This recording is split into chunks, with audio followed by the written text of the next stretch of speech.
చెరువు మధ్యలో వంటలు పగలు రాత్రి అనే తేడా లేకుండా వేడి గాలిలు వేస్తూ ఉంటాయి. ఇంట్లో కూర్చోవడం కష్టం, బయట తిరగడం ఇంకా కష్టం. ఈ ఎండల వల్ల పక్షులంతా చాలా ఇబ్బంది పడుతూ ఉంటారు. అన్నం తినాలంటేనే వాళ్ళకి భయం వేస్తుంది.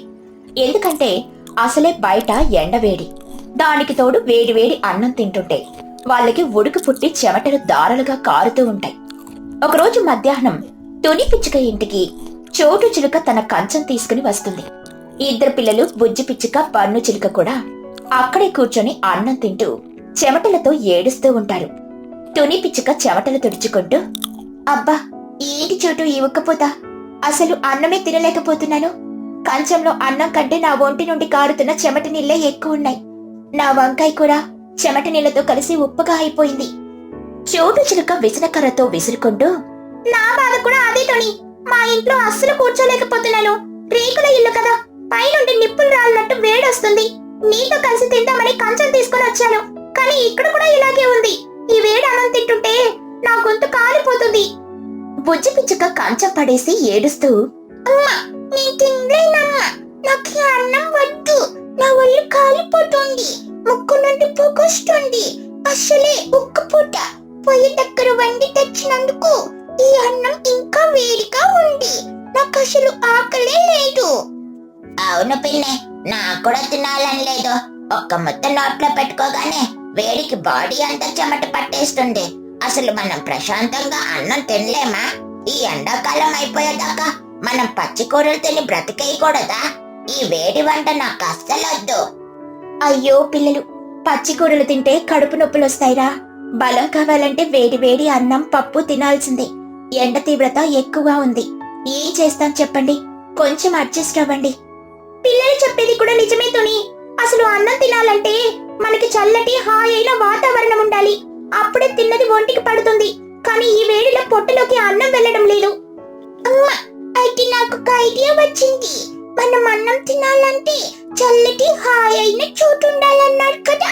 మన ఊరి బయట పెద్ద చెరువు ఉంది కదా, ఆ చెరువు దగ్గర ఎప్పుడు చల్లటి గాలి వస్తుంది. మనం అక్కడికి వెళ్ళి తిందాం. చెరువు గట్టు మీదరా? అక్కడ చెట్లు లేవురా బుజ్జి. గట్టు మీద కూర్చుంటే డైరెక్ట్ గా ఎండ కొడుతుంది, ఇంకా వేడి ఎక్కువగా ఉంటుంది. గట్టు మీద కాదమ్మా, డైరెక్ట్ గా చెరువు లోపలికి వెళ్దాం. నీళ్ళల్లో కూర్చుంటే చాలా చల్లగా ఉంటుంది. మనం చెరువు లోపలికి వెళ్ళి అక్కడే వంట చేసుకొని అక్కడే వేడి వేడిగా తిందామమ్మా. అప్పుడు అస్సలు వేడి అనిపించదు, చెమటలు కూడా రావు. చోటు చిలుక ఆశ్చర్యంగా, చెరువు లోపలికా? అదెలా సాధ్యం బుజ్జి? నీళ్ళల్లో కూర్చొని వంట ఎలా చేస్తాం? పొయ్యి నీళ్ళల్లో పెడితే ఆరిపోతుంది కదా.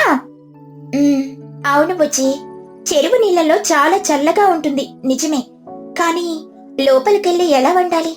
పోనీ పడవేసుకుని లోపలికి వెళ్దామనుకున్నా పడవ చాలా చిన్నదిగా ఉంటుంది. అందులో మనం ముగ్గురం నలుగురం కూర్చోవచ్చు.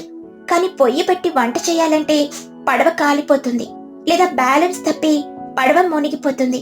అది చాలా కష్టం. బన్ను చిలుక తెలివిగా ఆలోచిస్తూ, ఆగండి పిన్నే, నాకొక సూపర్ ఐడియా వచ్చింది. మనం పడవ తీసుకెళ్లాల్సిన అవసరమే లేదు. నీళ్ళల్లో వంట చేయడానికి నేను ఒక మంచి తెలివి చెబుతాను. ఏంట్రా బండుగా నీ తెలివి? నీళ్ళలో ఎవరైనా వంట చేస్తారా? చేస్తారు పిన్ని. మనం ఊరి చివరి అడవిలో చాలా వెదురు పొంగులున్నాయి కదా, ఆ వెదురు పొంగులను తీసుకొని వచ్చి ఒకదానికొకటి దగ్గరగా పెట్టి తీగలతో గట్టిగా కట్టేసి ఒక పెద్ద తెప్పలాగా తయారు చేద్దాం. తెప్పలా? అది నీళ్ళలో తేలుతుందరా? 100% తేలుతుందమ్మా. వెదురు లోపల ఖాళీగా ఉంటుంది కాబట్టి అది అస్సలు మునిగిపోదు. మనం ఒక 10-20 వెదురు పొంగులు తెచ్చి తెప్ప కడితే అది మంచంలాగా పెద్దగా విశాలంగా ఉంటుంది. ఆ తెప్ప మీద మనం మట్టి పొయ్యి పెట్టుకోవచ్చు, కూర్చోడానికి పీటలేసుకోవచ్చు. బుజ్జి పిచ్చుక గంతేస్తూ, సూపర్ ఐడియా పనుక. మనం ఆ తెప్పని చెరువు మట్టిలోకి తీసుకెళ్లి ఆపేద్దాం. చుట్టూ నీళ్లు, చల్లటి గాలి, మధ్యలో మనం తెప్ప మీద కూర్చుని వేరు వేరుగా వంట చేసుకుని తిందాం. అబ్బా, ఊహించుకుంటుంటేనే స్వర్గంలాగా ఉంది. తుని పిచ్చుక సంతోషంగా, వా బన్ను, నీ తెలివితేటలకి దండం రా. ఈ ఐడియా చాలా అద్భుతంగా ఉంది. వెదురు తెప్ప మీద అయితే మనం ఎంతమంది కూర్చున్నా మునిగిపోదు, మంట కూడా తెప్పకి అంటుకోదు, ఎందుకంటే మట్టి పొయ్యి పెడతాం కదా. ఇంకా లేట్ ఎందుకు తుని? ఈ రోజు మధ్యాహ్నం ఎలాగో తినలేదు, సాయంత్రం సాయంత్రం కల్లా మనం అడవికి వెళ్లి వెదురు పొంగులు తెచ్చి తెప్ప కట్టేద్దాం. రాత్రికి చెరువు మధ్యలో వంటల ప్రోగ్రాం స్టార్ట్ చేద్దాం. తుని పిచ్చుక, చోటు చిలుక, బుజ్జి, పన్ను అందరూ చాలా ఉత్సాహంగా అడవికి వెళ్తారు. అక్కడ గట్టిగా పొడవుగా ఉన్న వెదురు పొంగులను నరికి తెస్తారు. ఊరి బయటున్న చెరువు ఒడ్డున వాటిని పెట్టి ఒకదానికొకటి అతికించి దట్టమైన తీగలతో గట్టిగా కడతారు. కాసేపటికి ఒక పెద్ద అందమైన వెదురు తెప్ప తయారవుతుంది. దానిని మెల్లగా చెరువు నీళ్లలోకి తోస్తారు. అది చాలా స్థిరంగా నీళ్లలో తేలుతూ ఉంటుంది. తుని పిచ్చుక తెప్ప మీదకి ఎక్కి, అమ్మయ్యా, చాలా గట్టిగా ఉంది చోటు, అస్సలు ఊగడం లేదు. రా, పిల్లల్ని కూడా తీసుకుని ఎక్కు, నేను మట్టిపోయి సరుకులు తెస్తాను. ఇదిగో తుని, నేను కూరలు, బియ్యం, నూనె, కంచాలు అన్ని తెచ్చాను. బండు, బుజ్జి జాగ్రత్తగా ఎక్కండి. అందరూ తెప్ప మీదకి ఎక్కుతారు. ఒక పొడవాటి కర్ర తీసుకుని తెప్పని మెల్లిగా నెట్టుకుంటూ చెరువు మధ్యలోకి తీసుకెళ్తారు. చెరువు మధ్యకు వెళ్ళగానే ప్రకృతి అంతా ఒక్కసారిగా చల్లపడిపోయిన ఫీలింగ్ వస్తుంది. నీళ్ల మధ్య నుండి వచ్చే ఆ చల్లటి గాలి వాళ్ళ ఒంటిని తాకగానే వాళ్ళ అలసట, వేడి అంతా మాయమైపోతుంది. అబ్బా, అమ్మా, ఇక్కడ అసలు ఎండాకాలం లాగే లేదు. చాలా చల్లగా హాయిగా ఉంది. నీళ్ళ నుండి వచ్చే గాలికి నా చెమటంట ఆరిపోయింది. అవును పిన్ని, నా ఐడియా ఎలా పనిచేసిందో చూసావా? ఈ తెప్ప మీద చాలా జాగా ఉంది, మనం హాయిగా ఆడుకోవచ్చు కూడా. నిజమేరా పన్ను, ఇక్కడ స్వర్గంలాగా ఉంది. అసలు వేడి అనే మాటకి చోటే లేదు. సరే, ఇంక వంట మొదలు పెడతాను. ఈ రోజు రాత్రికి నాటుకోడి పులుసు, వేడి వేడి అన్నం. సూపర్ తుని, నేను కూరలు కోస్తాను, నువ్వు పొయ్యి వెలిగించి. తుని పిచ్చుక తెప్ప మధ్యలో మట్టి పొయ్యి పెట్టి ఎండు పుల్లలు వేసి మంట రాజేస్తుంది. పొయ్యి మీద గిన్నె పెట్టి నాటుకోడి పులుసు వండడం మొదలు పెడుతుంది. చెరువు మధ్యలో చల్లటి గాలి వీస్తూ ఉండగా కూర ఉడుకుతున్న సువాసన అద్భుతంగా వస్తూ ఉంటుంది. పిల్లలిద్దరూ తెప్ప చివర కూర్చుని చెరువు నీళ్లలో కాళ్ళు పెట్టుకుని నీళ్లు చల్లుకుంటూ చాలా ఆనందంగా ఆడుకుంటూ ఉంటారు. పనుక, నా కాళ్ళు నీళ్ళల్లో పెట్టుకొని బాడీ అంతా ఫ్రిడ్జ్ లో ఉన్నట్టే అయిపోయిందిరా. అసలు ఇంత హాయిగా నేను ఈ ఎండాకాలంలో ఎప్పుడూ ఫీల్ అవ్వలేదు. నేను కూడా బుజ్జి, ఆ కూర వాసన చూడు ఎలా వస్తుందో. ఇప్పుడు వేడి వేడి అన్నం తిన్నా మనకు అస్సలు చెమటే పట్టదు. కాసేపటికి వంట అయిపోతుంది. తుని పిచ్చుక, చోటు చిలుక పిల్లలకి వాళ్ళకి ఆకులు పరిచి వేడి అన్నం, గుమగుమలాడుతున్న నాటుకోడి పులుసు వడ్డిస్తారు. రండ్రా పిల్లలు, వంట అయిపోయింది, వేడి వేడిగా ఉంది, కుమ్మేయండి. చోటు చిలుక ఒక్క ముద్ద నోట్లో పెట్టుకుని, వా తుని, ఈ వంట రుచి అమృతం లాగా ఉంది. అసలు ఎండాకాలంలో ఇంత ప్రశాంతంగా నేనెప్పుడూ తినలేదు. గాలి చల్లగా తగులుతుంది, కూర వేడిగా గొంతులోకి వెళ్తుంది, అద్భుతం. బుజ్జి పిచ్చుక తింటూ, అవునా, ఇంట్లో తిన్నప్పుడు చెమట నీళ్లు కూడా అన్నంలో పడేవి. ఇక్కడ మాత్రం ఒక్క చుక్క చెమట లేదు. నాకు ఇంకో 2 లెగ్ పీసులయ్యమ్మా. పిన్ని, నాకు కూడా ఈ వాతావరణంలో తింటుంటే ఆకలి డబ్బలైపోతుంది. అలా వాళ్ళ నలుగురు చెరువు మధ్యలో తెప్ప మీద కూర్చొని చల్లటి గాలికి ఆనందిస్తూ వేడి వేడి వంట తింటూ పొట్టలు పగిలేలా తింటారు. వాళ్ళు గట్టిగా నవ్వుకుంటూ కబుర్లు చెప్పుకుంటూ ఉండేసరికి వాళ్ళ వంట సువాసన, వాళ్ళ నవ్వులు చెరువు కట్టు దగ్గర నుండి వెళ్తున్న చిచ్చుకాకి, మహీగ్రద్దలకు వినిపిస్తాయి. చిచ్చుకాకి ముక్కుతో వాసన పీలుస్తూ, ఏమిటి మహిగారు, ఎక్కడి నుండో నాటుకోడి పులుసు వాసన అద్దరిపోతుంది. అసలు ఈ ఎండకి ఊడుకుపోతూ ఆకలితో నకరకలాడిపోతూ ఉంటే ఈ వాసన పిచ్చెక్కేస్తుంది. అవును చిచ్చు, కానీ వాసన ఊరి నుండి రావట్లేదు, చెరువు మధ్యలో నుండి వస్తుంది. అటు చూడు. చిచ్చుకాకి, మహీగ్రద్ద ఇద్దరు చెరువు మధ్యలోకి చూస్తారు. అక్కడొక పెద్ద వెదురు తెప్ప మీద తుని, చోటు వాళ్ళ పిల్లలతో హాయిగా కూర్చొని నవ్వుకుంటూ వేడి వేడి అన్నం తింటూ ఉంటారు. ప్రకృతి మధ్యలో చల్లటి నీళ్లపైన వాళ్ళ సంతోషం చూసి చిచ్చుకాకి ఆశ్చర్యం, కుళ్ళు రెండూ వస్తాయి. కళ్ళు తేలేసి, అమ్మా మహిగారు, అది తుని పిచ్చుక, చోటు చిలక కదా, చెరువు మధ్యలోకి ఎలా వెళ్లారో? ఆ తెప్ప ఏమిటి, అందులో మట్టిపోయి ఏమిటి? అసలు వీళ్ళకి ఇంత తెలివి ఎక్కడి నుండి వచ్చింది? మహిగ్రద్ద సంతోషంగా, నిజంగానే అద్భుతమైన తెలివి చిచ్చు. ఈ ఎండలకి ఇంట్లో కూర్చోలేక వాళ్ళు తెప్ప కట్టుకుని చెరువు మధ్యలోకి వెళ్లి వంట చేసుకుంటున్నారు. అక్కడ ఎంత చల్లగా ప్రశాంతంగా ఉందో చూడు. చిచ్చుకాకి గట్టిగా అరుస్తూ, వసైతోనే ఏమే చోట, ఏంటి కొత్త వేషాలు? చెరువు మధ్యలో వంటలేమిటి? నీళ్ళలో పొయ్యి ఎలా వెలిగించావే? మాకు కూడా కొద్దిగా చెప్పండి, లేదా మమ్మల్ని కూడా ఆ తెప్ప మీదకి తీసుకోండి. నాకు ఆ పులుసు వాసనకి ప్రాణం పోతుంది. తుని పిచ్చుక దూరం నుండి నవ్వుతూ, ఆహా చిచ్చు, ఈ తెప్ప మీద ఇంకా జాగా లేదు. మేము ఎండకి తట్టుకోలేక ఈ వెదురు తెప్ప కట్టుకుని చల్లటి నీళ్ళల మీద వంట చేసుకుని తింటున్నాం. ఈ ఐడియా మా పన్నుగాడిది. నీ కూడా చల్లగా వంట చేసుకుని తినాలనుంటే వెళ్ళి ఇంకో తెప్ప కట్టుకునిరా. అవును చిచ్చు, ఇక్కడ అస్సలు వేడి లేదు. ఏసీ వేసినట్టు భలే చల్లగా ఉంది. నువ్వు కూడా వెదురు పొంగులు తెచ్చి తెప్ప కట్టుకో. రోజు రాత్రికి మనమందరం చెరువు మధ్యలోకి డిన్నర్ చేద్దాం. చిచ్చుకాకి ఆశతో, నిజంగానా? అంత చల్లగా ఉందా? అయితే ఆగండి, నేను నా కొడుకు చిన్నగాన్ని తీసుకుని ఇప్పుడే అడవికి వెళ్ళి వెదురు బొంగులు తెస్తాను. ఈ రోజు రాత్రికి నా తెప్ప కూడా చెరువు లోపలికి వస్తుంది, చూడండి. నేను కూడా వస్తాను చిచ్చు. ఈ ఉక్కపోతలో ఇంట్లో వంట చేయడం నా వల్ల కావట్లేదు. నేను కూడా ఒక తెప్ప కట్టుకుని లోపలికి వస్తాను. అలా చిచ్చుకాకి, మహీగ్రద్ద ఇంకా ఊరి పక్షులందరూ తుని చోటుల తెలివికి ఆశ్చర్యపోయి వాళ్ళు కూడా అడవికి వెళ్లి వెదురు బొంగులు తెస్తారు. ఎవరి కుటుంబానికి వాళ్ళు ఒక్కో పెద్ద తెప్పని కట్టుకుని చెరువు నీళ్లలోకి తీసుకెళ్తారు. ఆ రోజు రాత్రి నుండి పక్షుల గ్రామంలో ఎవరూ ఇంట్లో వంట చేసుకోరు. అందరూ వాళ్ళ వాళ్ళ తెప్పల మీద చెరువు మధ్యలోకెళ్లి మట్టి పొయ్యిల మీద వంట చేసుకుని తింటూ ఉంటారు.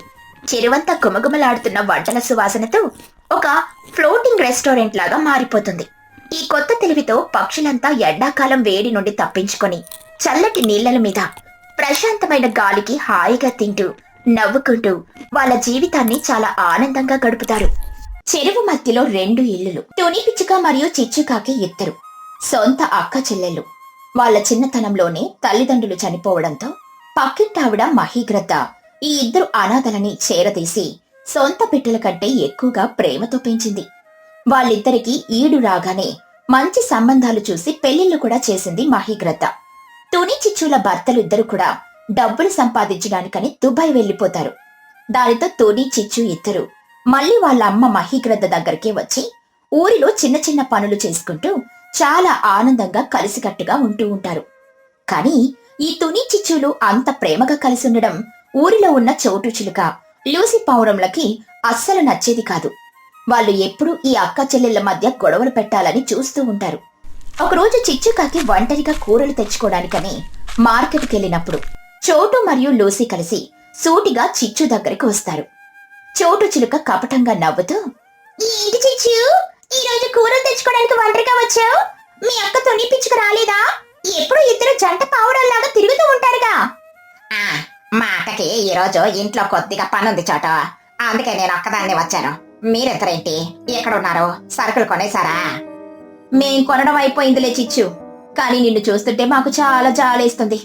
నువ్వు మీ అక్కతోని ఇలా చిన్నప్పటి నుండి రోజు కూలి పనులు చేసుకుంటూ కష్టాలు పడి బ్రతుకుతున్నారు. కానీ మీ మహీగ్రద్ద మాత్రం అస్సలు నిజం చెప్పకుండా మిమ్మల్ని మోసం చేస్తుంది. మిమ్మల్ని ఇంకా బానిసల్లాగా చూస్తుంది. చిచ్చుకాకి ఆశ్చర్యంగా, ఏంటి మహి అమ్మ మమ్మల్ని మోసం చేస్తుందా? ఏంటి లోసిలో మాట్లాడేది? మా అమ్మ మమ్మల్ని సొంత బిడ్డల కంటే ఎక్కువగా పెంచింది, పెళ్లిళ్ళు చేసింది. మా అమ్మ గురించి తప్పుగా మాట్లాడితే నేను ఊరుకోను. అయ్యో చిచ్చు, నువ్వు చాలా అమాయకురాలివి. నిన్న మహీగ్రద్ద గట్టిగా బ్రెయిన్ వాష్ చేసి పెట్టింది. నీకు తెలియని నిజం ఒకటి ఉంది. మీ తల్లిదండ్రులు చనిపోయే ముందు మీ ఇద్దరు అక్క చెల్లెళ్ళ పేరు మీద ఊర్లో ఒక పెద్ద స్థలం రాసిచ్చారు. ఆ స్థలం గురించి మహీగ్రద్ద మీకు ఎప్పుడైనా చెప్పిందా? చెప్పలేదు కదా? చిచ్చుకాకి షాక్ అయ్యి, స్థలమా? మా తల్లిదండ్రులు స్థలం ఇచ్చారా? నాకు అసలు ఈ విషయమే తెలియదే. నువ్వు నిజమే చెబుతున్నావా చోటు? నువ్వు పిచ్చిదానివి చిచ్చు. ఆ స్థలం విలువ లక్షల రూపాయలు ఉంటుంది తెలుసా? ఒకవేళ మీరు ఆ స్థలాన్ని అమ్ముకుంటే మీరిద్దరు భర్తలు దుబాయ్ నుండి తిరిగి వచ్చేసి ఇక్కడే పెద్ద బిజినెస్ పెట్టుకోవచ్చు. మీరు కోటీశ్వరులు అయిపోవచ్చు.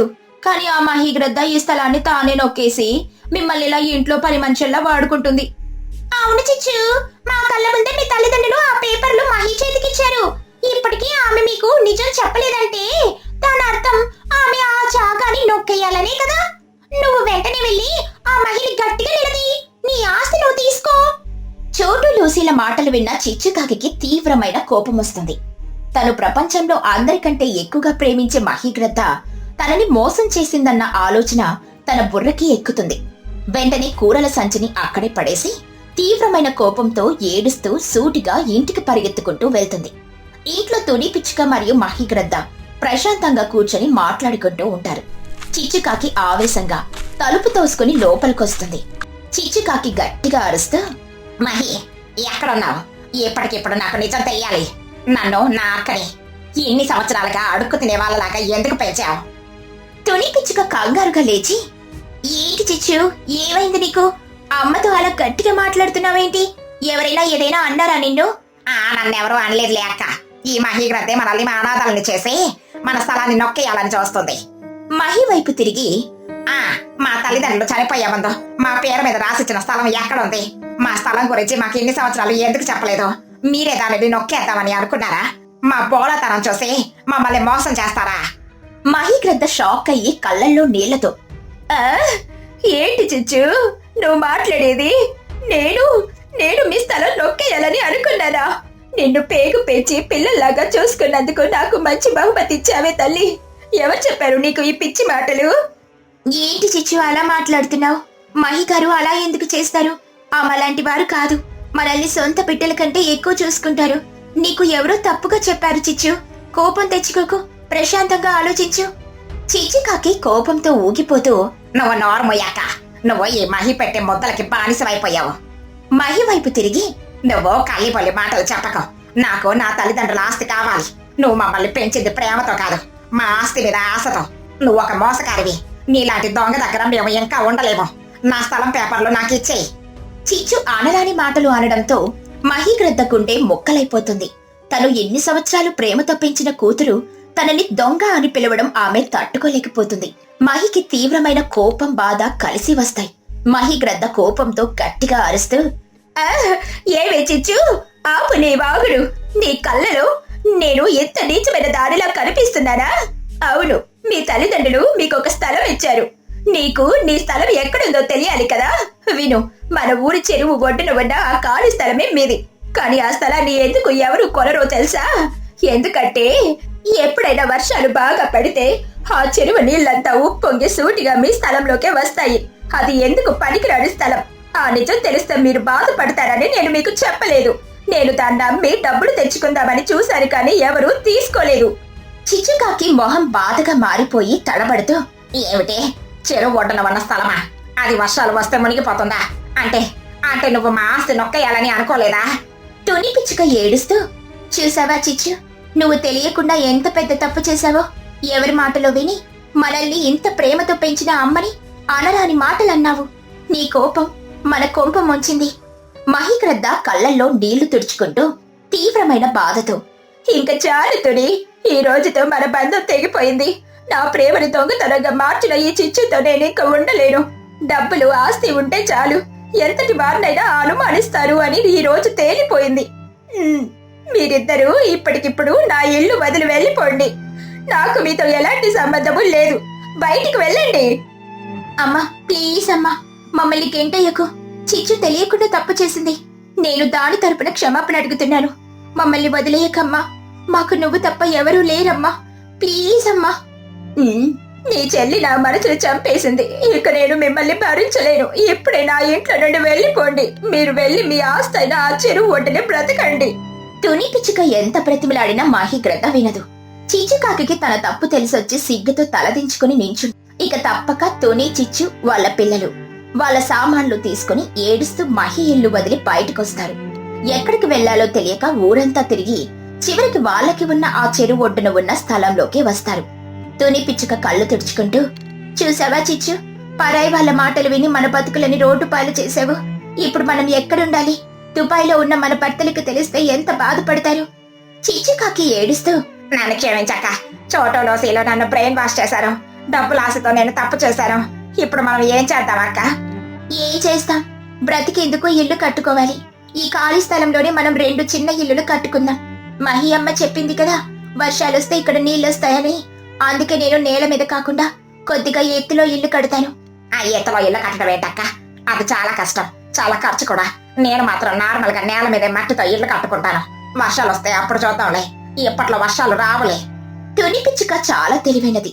తను మహి చెప్పిన మాటల్ని గుర్తు పెట్టుకుని వర్షపు నీళ్లు ఇంట్లోకి రాకుండా ముందు జాగ్రత్త పడుతుంది. తుని తన ఇల్లు కట్టుకోవడానికి ముందుగా గట్టిగా ఉన్న నిలువు కట్టెలను తెచ్చి నేలలో పాతేస్తుంది. ఆ కట్టెల పైన అడ్డంగా తీగలు, చెక్కలు వేసి ఒక మంచంలాగా పెద్ద ప్లాట్ఫామ్ ని తయారు చేస్తుంది. ఆ ప్లాట్ఫామ్ పైన తన అందమైన చిన్న గూడుని కట్టుకుంటుంది. అంటే తుని ఇల్లు నేల మీద నుండి కొంచెం ఎత్తులో ఉంటుంది. కాని చిచ్చుకాకి మాత్రం బద్ధకంతో సూటిగా భూమి మీదే నార్మల్ గా ఇల్లు కట్టేసుకుంటుంది. అలా కొన్ని రోజులు గడిచిపోతాయి. తుని చిచ్చు ఇద్దరు వాళ్ళ కొత్త ఇళ్లలో బ్రతుకుతూ ఉంటారు. హఠాత్తుగా ఆకాశంలో నల్ల మబ్బులు కమ్మేస్తాయి. ప్రపంచం పేలిపోయేలా భారీ వర్షాలు పడడం మొదలవుతాయి. వర్షం ఒక రోజు 2 రోజులు కాదు, వరుసగా గట్టిగా పడుతూనే ఉంటుంది. దానితో ఊరు చెరువు నిండిపోయి నీళ్లు ఉప్పొంగి సూటిగా తుని చిచ్చుల స్థలంలోకి రావడం మొదలవుతాయి. సమయం అర్ధరాత్రి అవుతుంది. చెరువు నీళ్లు గట్టిగా వచ్చి చిచ్చుకాకి ఇంటి తలుపులని బద్దలు కొట్టుకొని లోపలికొస్తాయి. చిచ్చుకాకి తన కొడుకు చిన్ను నిద్రపోతూ ఉంటారు. హఠాత్తుగా వాళ్ళు పడుకున్న మంచం నీళ్లలో తేలడం మొదలవుతుంది. చిచ్చుకాకి ఉలిక్కిపడి లేచి, అమ్మో ఓరై చిన్నగా లేవరా, నీళ్ళొచ్చేసాయి, మన ఇంట్లోకి చెరువు నీళ్ళొచ్చేసాయరా, తొందరగా లేవరా. చిన్నుకాకి ఏడుస్తూ, అమ్మో నాకు భయమేస్తుందమ్మా, ఇప్పుడు మనం ఎక్కడికి వెళ్ళాలి? మన ఇల్లు మునిగిపోతుంది. కంగారు పడకరా చిన్నగా, నా చెయ్యి గట్టిగా పట్టుకో, మనం బయటికి పరిగెత్తుదాం. చిచ్చుకాకి తన కొడుకు చిన్నుని గట్టిగా పట్టుకొని లోతు నీళ్లలో ఈదుకుంటూ బయటకొస్తుంది. బయట చూసేసరికి వాళ్ళ స్థలమంతా నీళ్లతో నిండిపోయి చెరువులాగా మారిపోతుంది. చిచ్చుకాకి చలితో వణుకుతూ ఎదురుగా ఉన్న తుని పిచ్చుక ఇంటి వైపు చూస్తుంది. తుని ఇల్లు ఎత్తులో కట్టుకోవడంతో వర్షపు నీళ్లు ఆమె ఇంటి కింద నుండి వెళ్లిపోతూ ఉంటాయి. కానీ తుని ఇల్లు మాత్రం చుక్క నీరు లేకుండా చాలా సేఫ్గా పొడిగా ఉంటుంది. చిచ్చుకాకి కంగారుగా ఈదుకుంటూ వెళ్లి తుని ఇంటి మెట్లెక్కి తలుపు గట్టిగా కొడుతుంది. చిచ్చుకాకి అరుస్తూ, అక్క, ఓ అక్క, తలుపు తీయక్క, నేను చిచ్చుని, నా ఇల్లు మునిగిపోయిందక్క, మమ్మల్ని కాపాడు. తుని పిచ్చుక తలుపు తీసి కంగారుగా, చిచ్చు, చిన్ను, రండి తల్లి, లోపలికి రండి. అమ్మో ఎంత తడిసిపోయారు, తొందరగా వచ్చి ఆ వేడిపోయే దగ్గర కూర్చోండి, చలి తగ్గుతుంది. చిచ్చుకాకి ఏడుస్తూ తునిని హత్తుకొని, అక్క నన్ను క్షమించక్క, మా ఈ అమ్మ చెప్పిన మాట వినలేదు, నువ్వు చెప్పినా వినలేదు. నా బద్దకం, నా తెలివి తక్కువతనంతో నేల మీద ఇల్లు కట్టి నా కొడుకు ప్రాణాల మీదకి తెచ్చాను. ఈ రోజు నువ్వు తెలివిగా ఎత్తులో ఇల్లు కట్టుకోబట్టి నాకు నా బిడ్డకి ప్రాణభిక్ష పెట్టావు. నేను చాలా తప్పు చేశానక్క. తుని పిచ్చుక కళ్ళు తుడుచుకుంటూ, ఏడవకు చిచ్చు, మనం పక్షులం, తప్పులు చేస్తాం, కానీ ఆ తప్పుల నుండి పాఠాలు నేర్చుకోవాలి. మహి అమ్మ మంచి గురించే చెప్పింది అని ఇప్పుడు తెలిసింది కదా. వర్షాలు ఆగిపోయాక నీ ఇల్లుని కూడా నా ఇల్లులాగే కట్టెలతో కొంచెం ఎత్తుగా కట్టుకో. అప్పుడు వర్షపు నీళ్ళొచ్చినా మన ఇంటి కింద నుండి వెళ్లిపోతాయి, మనకి ఎలాంటి ఆపద ఉండదు. అవునక్క, ఖచ్చితంగా అలాగే కడతాను. కానీ నేను మహి అమ్మకి చేసిన ద్రోహానికి నన్ను నేనే క్షమించలేకపోతున్నాను. టోనీ, వర్షాలు ఆగగానే మనమిద్దరం వెళ్లి మహి అమ్మ కాళ్ళ మీద పడి క్షమాపణ అడగదాం. ఆవిడ లేని బ్రతుకు నాకొద్దు. తప్పకుండా చిచ్చు, మహి అమ్మ మనసు చాలా మంచిది, మనల్ని ఖచ్చితంగా క్షమిస్తుంది. ఇప్పుడు ప్రశాంతంగా పడుకో. అలా వర్షాలు తగ్గిన తర్వాత చిచ్చుకాకి తన పాత ఇల్లుని తీసేసి తుని పిచ్చుక ఇల్లులాగే గట్టిగా కట్టెలతో ఎత్తుగా కొత్త ఇల్లు కట్టుకుంటుంది. ఆ తర్వాత ఇద్దరు కలిసి మహిగ్రద్ద దగ్గరికి వెళ్లి క్షమాపణ అడుగుతారు. మహిగ్రద్ద వాళ్ళ మార్పు చూసి సంతోషించి వాళ్ళని క్షమిస్తుంది. మళ్లీ వర్షాకాలం వస్తుంది. చెరువు నిండి నీళ్లు వాళ్ళ స్థలంలోకి వస్తాయి. కానీ ఈసారి తుని చిచ్చుల ఇళ్లకి ఎలాంటి నష్టం జరగదు. నీళ్లు వాళ్ళ 2 ఇళ్ల కింద నుండి హాయిగా ప్రవహిస్తూ ఉంటాయి. దూరం నుండి చూడ్డానికి ఆ నీళ్ల మధ్యలో ఎత్తున ఉన్న వాళ్ళ 2 ఇళ్లలు చెరువు మధ్యలో ఉన్న 2 అందమైన ఇల్లుల్లాగా చాలా అద్భుతంగా కనిపిస్తాయి. చిచ్చుకాకి ఎవరో చెప్పిన మాటలు పట్టుకుని తన వాళ్ళని అనరాని మాటలని ఎంత ఇబ్బంది పడిందో తెలుసుకుని ఎప్పటికీ స్నేహితులతో కుటుంబంతో ఆనందంగా బ్రతుకుతుంది.